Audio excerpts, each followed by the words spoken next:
उपचुनाव को लेकर सभी पार्टियां अपने अपने प्रत्याशी चुनावी मैदान में उतार चुकी हैं और फिलहाल आज हम मौजूद हैं यहाँ एएसपी पार्टी की जो प्रत्याशी हैं हाजी अमीन। हालांकि पहली बार चुनावी मैदान में उतरे हैं। यहाँ की जनता इनको कितना पसंद कर रही है, इनसे बातचीत करते हैं।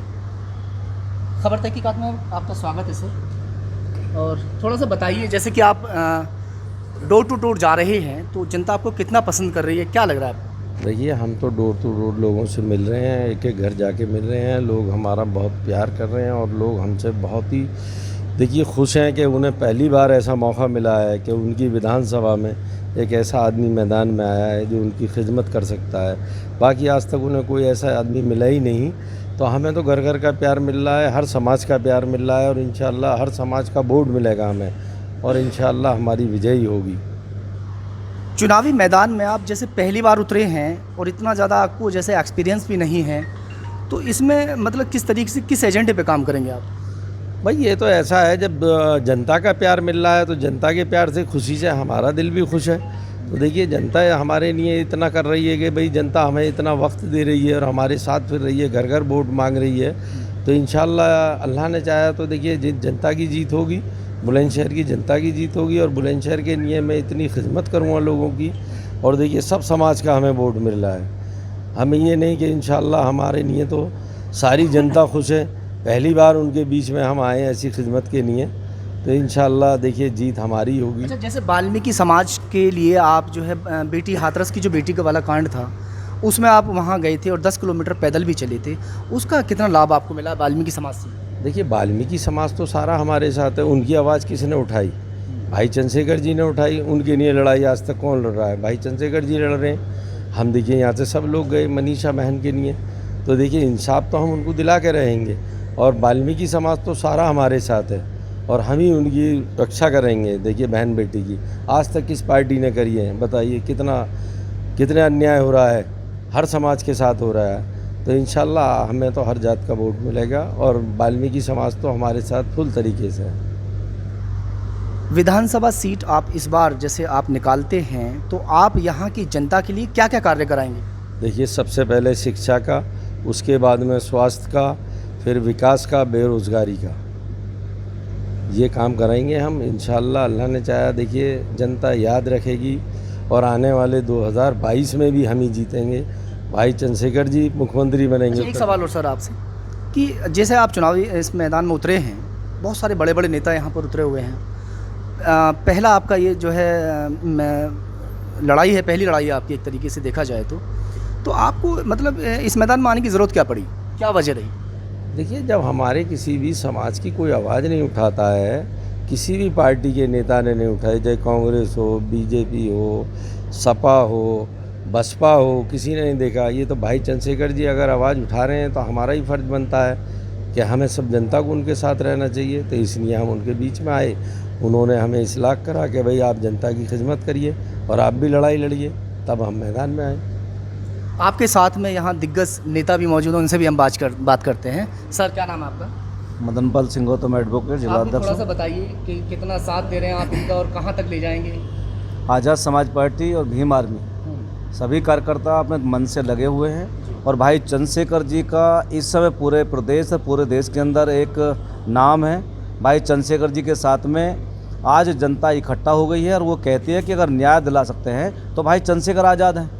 छोटी मोटी जो भी कहीं बड़ी घटना होती है, छोटी घटना होती है, कहीं किसी के साथ दबंग लोग काम करते हैं, अत्याचार करते हैं, वहाँ उनके बीच जाते हैं, उनकी आवाज़ को उठाते हैं और शासन के कान खोलते हैं और शासन उनकी आवाज़ को सुन करके ही पीड़ित को न्याय देता है। आपने देखा ना, भी जो हाथरस वाली बेटी का कांड था, भाई को जाने नहीं दे रही थी पुलिस, लेकिन भाई को जाना था बहन से मिलने के, बहन से परिवार के मिलने, लेकिन अस्पताल में बहन के पास पहुँचे, बस में बैठ कर जाते हैं, कार से नहीं जाते हैं, बस से जाते हैं। कौन नेता है जो अपनी बहन से मिलने के लिए पीड़ित समाज, वो भी वाल्मीकि समाज से, जिसको नीचा समाज समझा जाता है, उससे मिलने के लिए बाई बस जाते हैं और खड़े होकर के उन्हें सीट नहीं मिलती है और जाकर उस बेटी से जाकर मिलते हैं। उसके बाद फिर उनके घर जाते हैं, रास्ते में जाते हैं, फिर उसके लिए न्याय लड़ते हैं। और यहाँ तक कि आज जो पूरा देश के अंदर मनीषा बहन के लिए आवाज़ उठा रहे हैं, वो भाई चंद्रशेखर के लिए आज भी लोगों ने उनके लिए, बहन के लिए कैंडल जलाने का काम कर रहे हैं। और आपने देखा, हमने बुलंदशहर में भी 7 तारीख को बहन मनीषा के लिए पूरे अपने इस कार्यालय से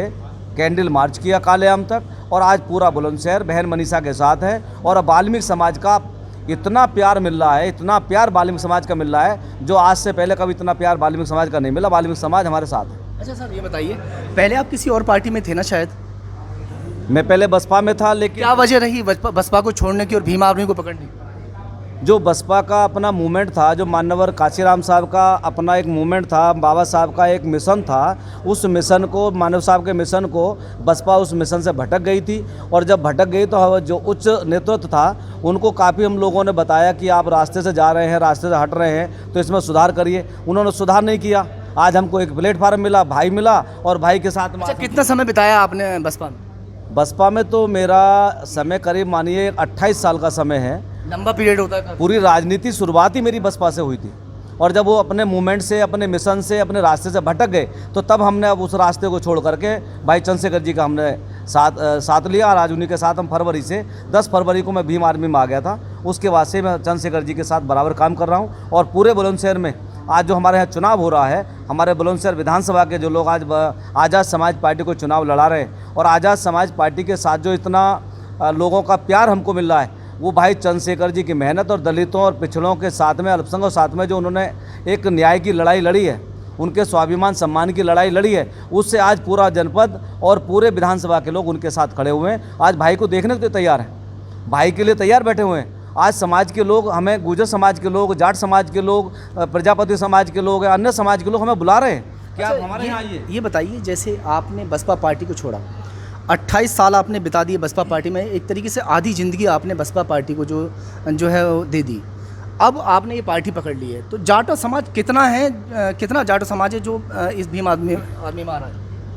आज आज़ाद समाज पार्टी और भीम आर्मी में हमारा जो सुलकास्ट में जाटव समाज है, मैं समझता हूँ 90% इस समय आ चुका है। सभी के घर में मोबाइल हैं, सभी फेसबुक चलाते हैं, सभी ट्विटर चलाते हैं, सभी अपना व्हाट्सएप चलाते हैं। जो आज ऊपर के लोग आपने देखा है, कोई बात करते हैं तो बहुजन समाज की बात नहीं करते हैं, वो सर्वजन समाज की बात करते हैं। आज वो सर्वजन समाज पे अत्याचार कहने की बात करते हैं, लेकिन सबसे ज़्यादा अत्याचार तो बहुजन समाज पे हो रहा है, दलितों पे हो रहा है, पिछड़ों पे हो रहा है, अल्पसंख्यकों पे हो रहा है। लेकिन उनकी बात कहाँ है? आज तो बात दूसरे एक उच्च समाज की हो रही है। जो समाज जिसकी भी गवर्नमेंट रहती है उसके साथ खड़ा रहता है, उसके साथ में वो रहता है, उसकी सत्ता चलती है। लेकिन आज तो इन बहुजन समाज के लोग, एक आपके चैनल के माध्यम से कहना चाहूँगा, प्रदेश में 4 बार सरकार बनी है।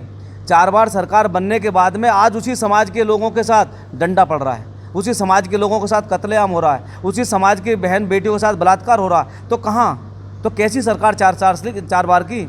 तो जिसकी सरकार बनती है उसके साथ में अत्याचार नहीं होता है। लेकिन आज भी अत्याचार बंद नहीं हो रहा है। आज इस समाज के बीच में जो अत्याचार हो रहा है, समाज पर अत्याचार जो हो रहा है, उस अत्याचार को भाई चंद्रशेखर आज़ाद हैं जो उसको रोकेंगे। और मैं समझता हूँ आज तो सरकार भी नहीं है, आज भाई चंद्रशेखर जी की सरकार भी नहीं है, ना किसी सदन के सदस्य हैं। आज चंद्रशेखर भाई का अगर प्रदेश और देश की सरकार डरती है, उनके आगे जो झुकती है, तो भाई चंद्रशेखर आज़ाद, वरना और कोई दूसरा नेता नहीं है। चलिए और बात करते हैं। यहाँ पे और एक नेताजी बैठे हुए हैं। सर क्या नाम है? समाजवादी पार्टी छोड़ के आए हैं। जी जी, क्या नाम है आपका? मेरा नाम चन्नू कुरैशी। सबसे पहले बताइए, समाजवादी पार्टी में आपने कितना समय बिताया? मैं समाजवादी पार्टी बनी नहीं थी जब से मैं था, जनता दल में थे। जनता दल के बाद नेताजी ने अपनी पार्टी बनाई, उस समय से ही था मैं उनके साथ। तो कितना समय, लगभग कितने वर्ष बीत गए होंगे आपको समाजवादी? 30 साल से भी 30 साल बीत गए। तो समझ लीजिए कि आधे से ज़्यादा जीवन तो उसमें आपने उसमें घूमा। बिल्कुल भी। क्या वजह रही आप जो है समाजवादी को छोड़कर जो है इसमें शामिल हुए? और भी कई सारी पार्टियां, कांग्रेस है और भी कई सारी पार्टियां, बड़ी बड़ी पार्टियां, वो क्यों नहीं चुनी आपने? इसको इसलिए चुनिए कि ये जो है चंद्रशेखर जी गरीबों की और मजदूरों की आवाज़ उठा रहे हैं। और ये जो पार्टियाँ थी, कांग्रेस हुई, समाजवादी हुई, बसपा हुई, इन लोगों ने कभी मतलब कमज़ोर आदमी की आवाज़ ही नहीं उठाना चाहिए। इन्होंने तो और दबाना चाहा। अगर इनको बताया भी गया तो इन्होंने दबाया। और फिर समाजवादी के जो सेक्युलर नेता थे आजम खां, उनको आज तक कोई भी समाजवादी का नेता एक उनके बारे में एक शब्द नहीं बोला और उनसे जेल कटवा रहा है। जबकि कोई भी आदमी होता है अपने आदमी का ध्यान रखता है, 10 पर थोड़ा बहुत, अगर कहीं कोई गलती भी होती है जब भी कहता है भाई ये तुमने गलती करी है, आगे मत करना। लेकिन उन्होंने तो गलती भी नहीं करी। उन्होंने कर दी हो चलो कोई गलती, उनकी वाइफ ने क्या गलती करी है?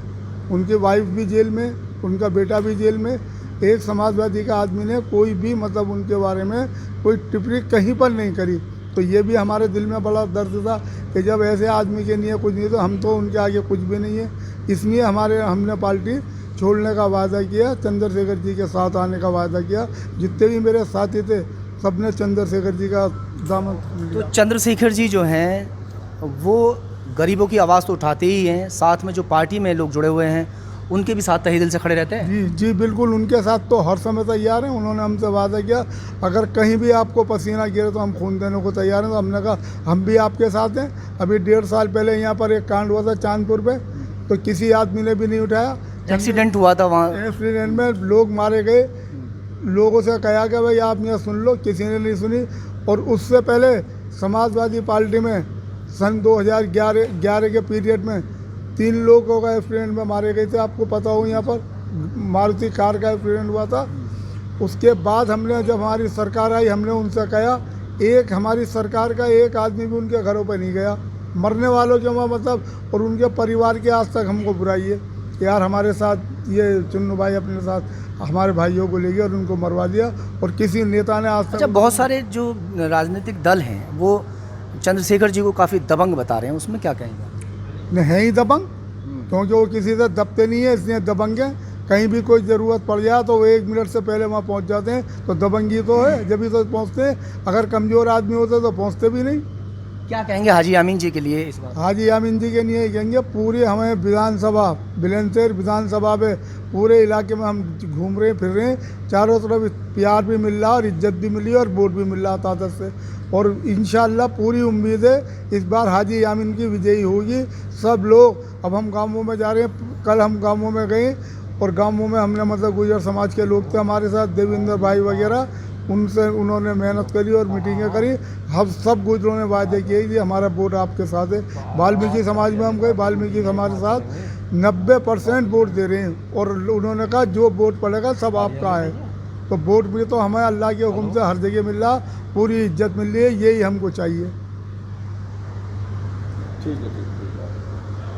यह चुनाव काफ़ी दिलचस्प हो चुका है क्योंकि जिस प्रत्याशी के भी पास हम लोग जा रहे हैं, सबका इंटरव्यू भी कर रहे हैं, तो हर प्रत्याशी का एक ही कहना है कि इस बार हम जीत रहे हैं। मगर जिस तरीके से हाजी यामीन जी के हम यहाँ समर्थक भी देख रहे हैं और जैसे इन्होंने कल पर्चा दाखिल यहाँ किया, काफ़ी तादाद में लोग मौजूद थे, सोशल डिस्टेंसिंग का पालन भी इन्होंने किया, तो कहीं ना कहीं अपने आप में तो दूसरी पार्टियाँ हैं इनसे दहल रही हैं। देखेंगे कि चुनावी ऊँट किस करवट बैठता है।